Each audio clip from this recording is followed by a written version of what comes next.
Hi guys! Isi-share ko po ngayon sa inyo kung paano po mag-apply ng monetization.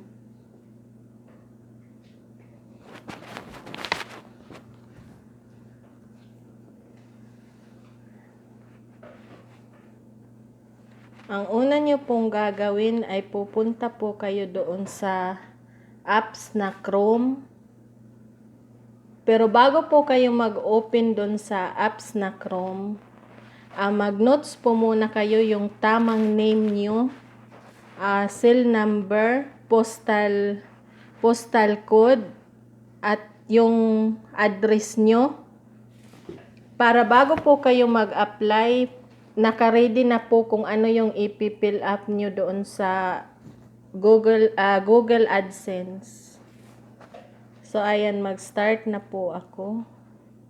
Dito na po ako sa aking monetization ko. Yan, nakikita nyo po 1,390 subscriber at 4,546 na po yung aking public watch hour. So, pwede na po akong mag-apply. Apply now na po yung nakalagay.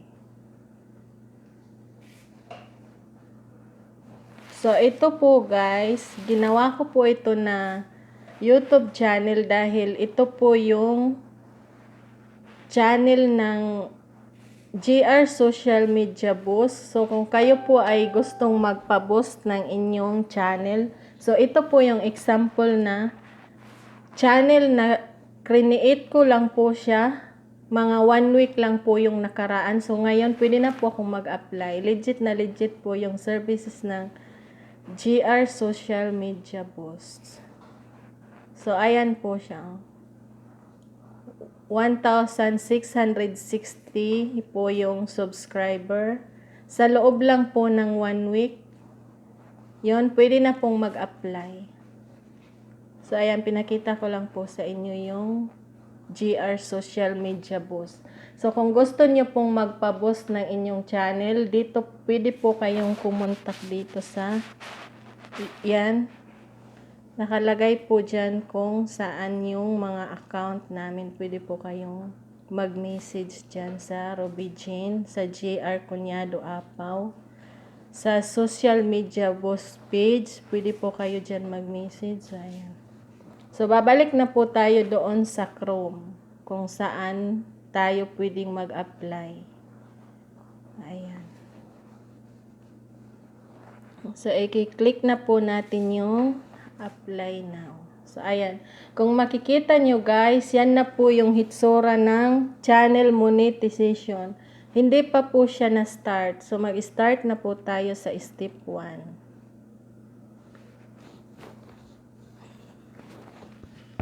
So, ayan guys. Yan na po yung hitsura ng step 1. So, huwag po tayong magmadali. Kailangan po natin siyang basahin dahan-dahan kasi nandito po yung mga bawal at hindi bawal sa YouTube. So, yan. Yung sa monetization revenues, advertising revenues, yan makikita nyo. Payment account requirement, payment terms, limitation and taxes. Makikita nyo po dyan lahat. Termination, governing law, miscellaneous, makikita nyo po dyan lahat. So, yan lang po yung laman, lahat-lahat ng step 1. So, wala po kayong ipifill up dyan. Babasahin nyo lang po, iintindihin nyo. Tapos, i-check nyo lang po yung I accept the YouTube partner program terms, email me updates, announcement. Yan. I-check nyo lang po yan. 2 na box na yan. Tapos, accept terms po yung i-click. So, ayan.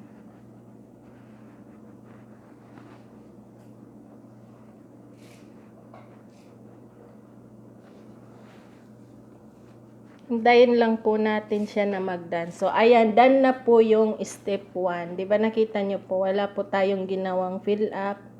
Nagbasa lang po tayo, tapos iintindihin lang natin at i-check po natin yung 2 box na nasa baba at i-click po natin yung terms at yung basta yung nasa baba na clinic ko kanina. Tapos, pagkatapos natin sa step 1, proceed na po tayo sa step 2. So, yung step 2 po, dun na po yung Google AdSense.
Beka, dali lang, Biha.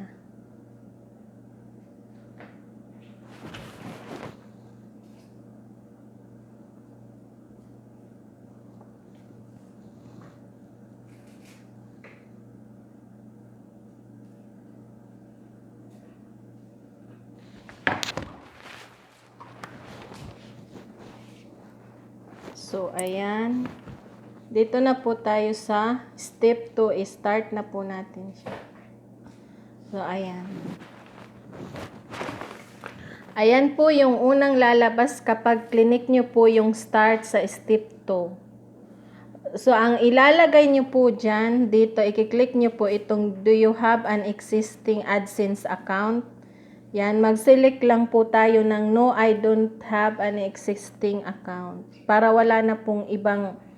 Kasi pag nag-click po kayo na mayroon kayong ibang existing account, hahanapan pa po kayo na ano yun na account, ano yung password niya. So, mas maganda po na ilagay lang po natin yung, i-click natin yung no, I don't have an existing account. So, ayan, i-click na po natin siya. Siya, tapos continue. So, ayan, guys. Yan po yung mga account na nandyan naka-registered po sa cellphone ko sa device. So, yan. Pipiliin nyo po kung ano yun na Google account na naka-registered dun sa in-applyan yung YouTube channel. So, ayan yung GR Social Media Boost. So, ayan. I-click ko na po siya. Oh, ayan na po, 'di ba? Automatic na pong nakalagay yung URL of your site. Si YouTube na po yung naglagay. Pagka automatic nyo pong i-click yung account nyo, si YouTube na po mismo yung naglagay dyan sa URL of your website. So, dito po tayo sa Get More Out of AdSense. So, ito na lang po yung i-click nating no, don't send me customize health and performance suggestions. So, ayan, i-click po natin yan. So, dito po tayo sa select your country or territory. Kahit nasa ibang bansa po kayo, OFW ka po, wag mo pong ilagay yung address mo sa ibang bansa dahil kailangan mo pong ilagay dyan yung address mo talaga sa Pilipinas. Kasi yung sa ibang bansa, hindi natin permanent na address po yun. So, darating yung panahon, magpo-for good ka sa Pinas. So, yung AdSense mo doon darating sa ibang bansa na nilagay mo na address. So, mas magandang ilagay dito sa select your country or territory ay Pilipinas. Philippines yung ilagay natin. Kasi hindi po tayo habang buhay dyan sa ibang bansa na pinagtatrabahoan po natin. So, ayan. Ayan. Philippines. Tapos, ito, please review and accept our terms and conditions. So, ayan, babasahin lang po natin yan. Yan.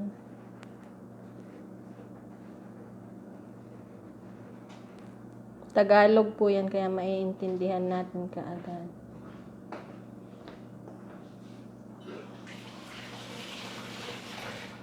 So, dito na po tayo sa baba. Ito lang po yung i-check natin yung yes, I have read and accept the agreement. Kapag tapos na po tayo dun mamili sa country, ito na po, i-click lang po natin yung yes, I have read and accept the agreement. Pagkatapos po natin yan i-check, dito na po natin i-click sa create account. So, yung create account, yun na po yung gagawa na po tayo ng Google AdSense. Ayan, hintayin lang po natin, naglo-loading. Naka-off lang din akong camera.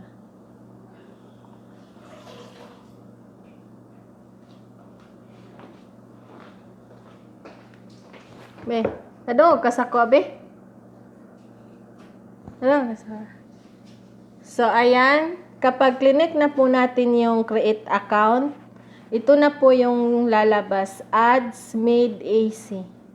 We do the work so you don't have to. Automated ads on your site across all devices. So, iaano lang po natin to, i-get started. Click get started. So, ayan na po yung lumalabas kapag click po natin yung get started. Ito na po yung Google AdSense. Diba, nandito po yung payment address details, yung payment profile, create payment profile, at yung customer info. Kapag dito po tayo nag-click sa customer info, dito sa account type, individual po yung ilagay natin, hindi business. At dito naman po tayo sa name and address. Ito lang po yung kaklaruhin natin dito sa name and address. Hindi po channel name, kundi yung name nyo po na nakalagay sa passport, birth certificate, yung totoong pangalan nyo po sa passport at birth certificate nyo, yung ginagamit nyo talaga na name. Hindi po yung YouTube channel name. Kasi may iba po akong tinuturoan na nag-a-apply. Nilalagay po nila yung YouTube channel name. Hindi po yun pwede. Kasi yung ilalagay talaga natin yung totoong pangalan natin, yung nasa birth certificate. So, ilalagay ko na po yung name. Yung ilalagay ko po na name, yung name ng boyfriend ko dahil mayroon na po akong Google AdSense, yung YouTube channel ko po na Jane and Jmar Mukbang. Kaya ang ilalagay ko po dito na account ay name ng boyfriend ko. Ayan na po. I-type lang po natin yung totoong name.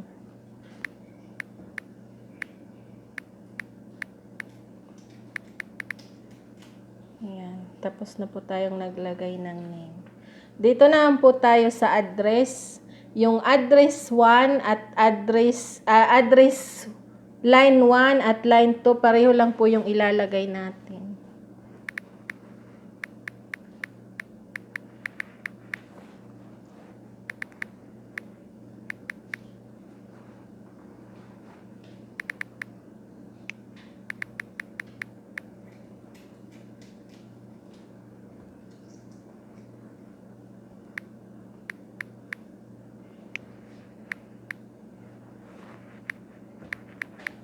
So, ayan na po. Yung address po ng boyfriend ko ay Huyong-Huyong, Alaska, Mambaling, Cebu City.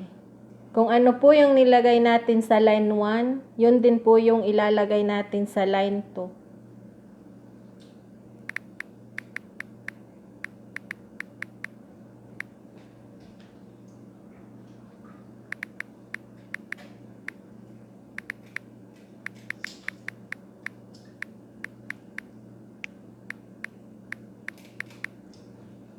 Mambaling, Cebu City. Yung dito po sa suburb, hindi na po yan kailangan fill upan. I-skip na po natin yan. So, dito po tayo sa town and city.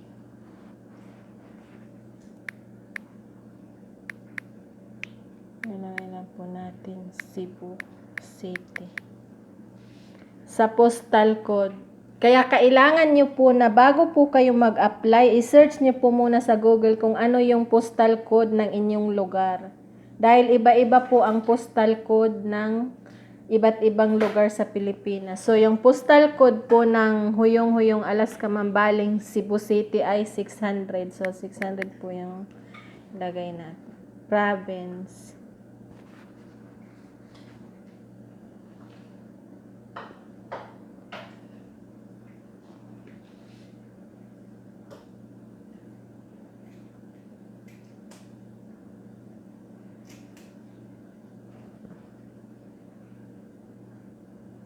Be, unsay province sa Cebu? Oh. Ha?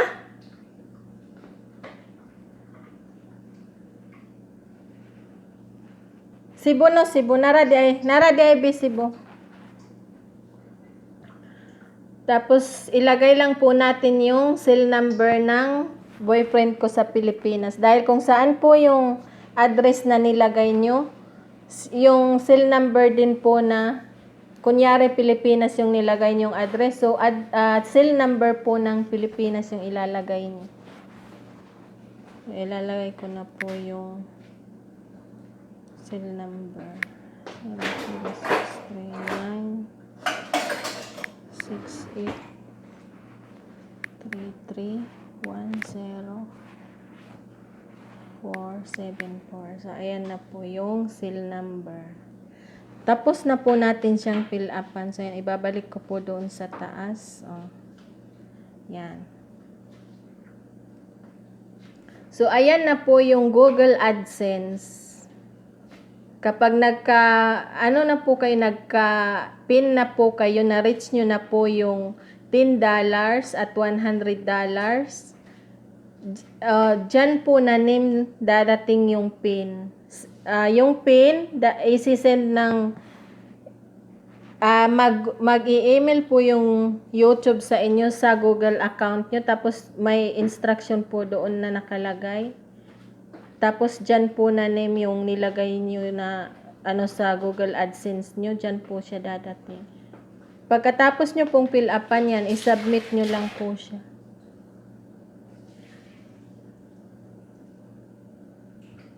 Dili lagi tama ang postal code. Dili. Oh. Ako lang be, postal code sa Cebu. Research. Double check. Sumani head admin mali man mo SARS. Dokol karon be, nag-video ra ako diri. I-search nimo na Cebu City postal code. 6,000 man din, be 600 mong gibutang amaw. 6,000 bitaw? O 600 man imong gibutang lagi. Mong gichat sa ko ah. Dokol karon be. Wala 6,000 rin. Oh, sige. Sa natin video, sa'yo man. Sorry guys, tao lang. So, ayan, mali po pala yung 600, 6,000. Nahulog yung isang zero. So, ayan, 6,000 po pala yung postal code ng Cebu. Sorry naman. So, ayan, isubmit na po natin.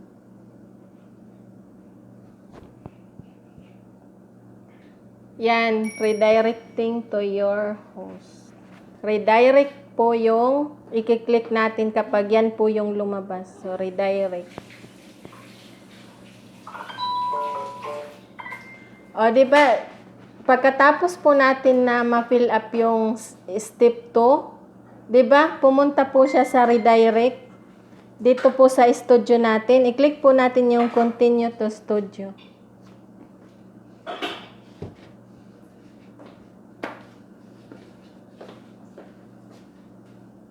Yan na po.